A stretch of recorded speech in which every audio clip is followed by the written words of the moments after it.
The year is 2028. A new era of global uncertainty has gripped the nations of the world.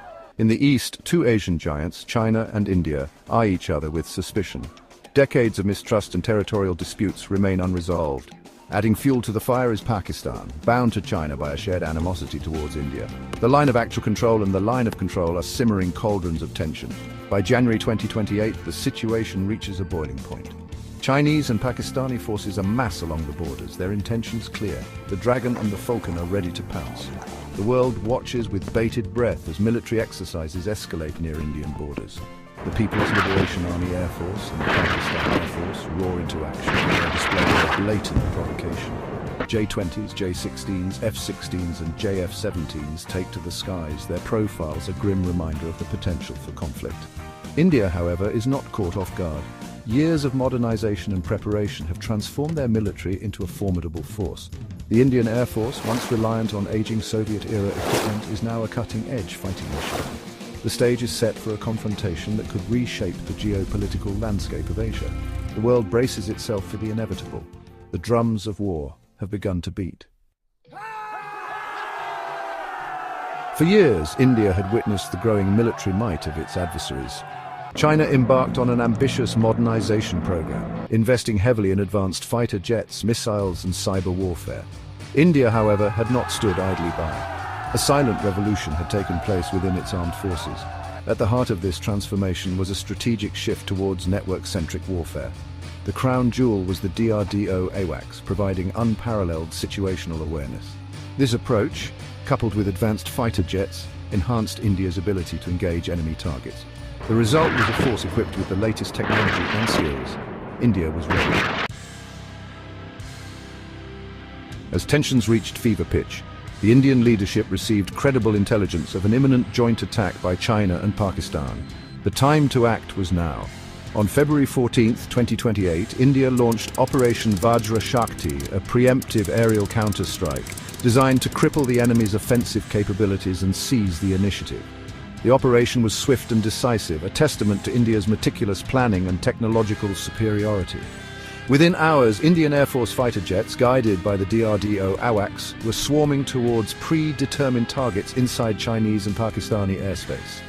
Rafale F-4s, armed with the deadly Meteor beyond visual range air-to-air missiles, took on the People's Liberation Army Air Force's J-20s and J-16s in a deadly game of cat and mouse. The Super Sukhoi 30 MKIs, equipped with the Uttam-E radar, proved to be more than a match for the enemy's fighters, their long range and heavy payload proving invaluable in the chaotic aerial battles. The Su-57 FGFAs, India's stealth fighters, slipped past enemy radar screens targeting high-value assets like command centers and communication hubs. The initial strikes caught the enemy completely off guard. Years of underestimating India's military capabilities had lulled them into a false sense of security. They were about to learn their lesson the hard way.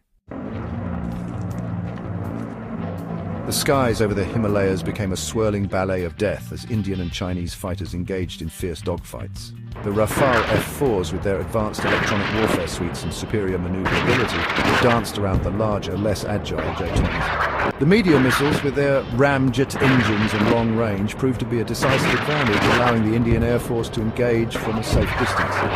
The Super Sukhoi 30 MKIs, armed with a mix of Astra Mk2s and Mk3s, added to the carnage, their powerful radars denying the enemy any chance of hiding. The Chinese pilots, though well-trained, were simply outmatched. Their J-20s, once touted as a formidable opponent, were proving to be vulnerable to the Indian Air Force's superior tactics and technology. The much-vaunted stealth capabilities of the J-20 were effectively neutralized by the Indian Air Force's advanced radar systems and electronic countermeasures. The People's Liberation Army Air Force, caught off guard and outmaneuvered, began to take heavy losses. Their carefully laid plans were unraveling with every passing minute. The Himalayan skies, once serene and peaceful, were now filled with the roar of jet engines and the deafening thunder of exploding missiles. The dance of the eagles had begun, and India was leading.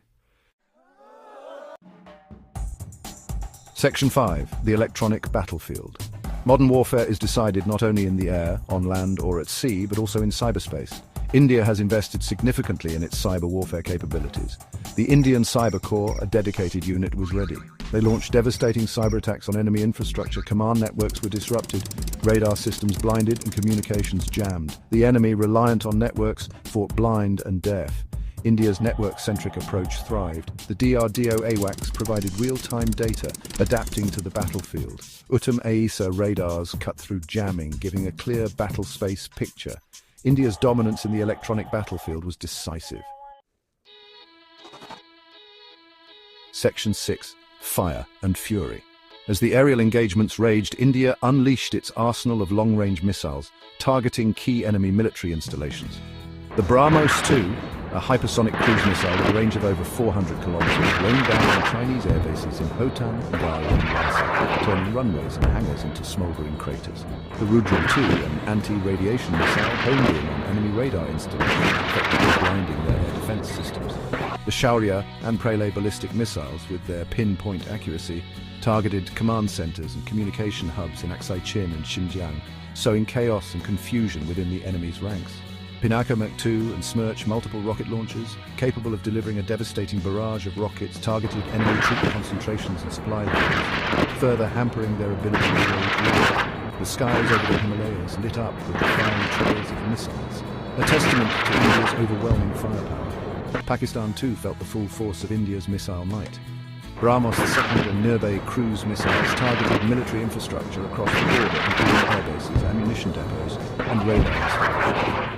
Pralay missiles, with their terminal guidance systems, struck key targets in Sargodha and Mazror, effectively crippling the PAF's ability to operate. Indian special forces, operating behind enemy lines, disabled Pakistani missile silos, ensuring that no nuclear weapons could be launched. Section 7. The Dragon's Teeth Blunted. The PLADF, reeling from the initial Indian onslaught, struggled to regain its footing.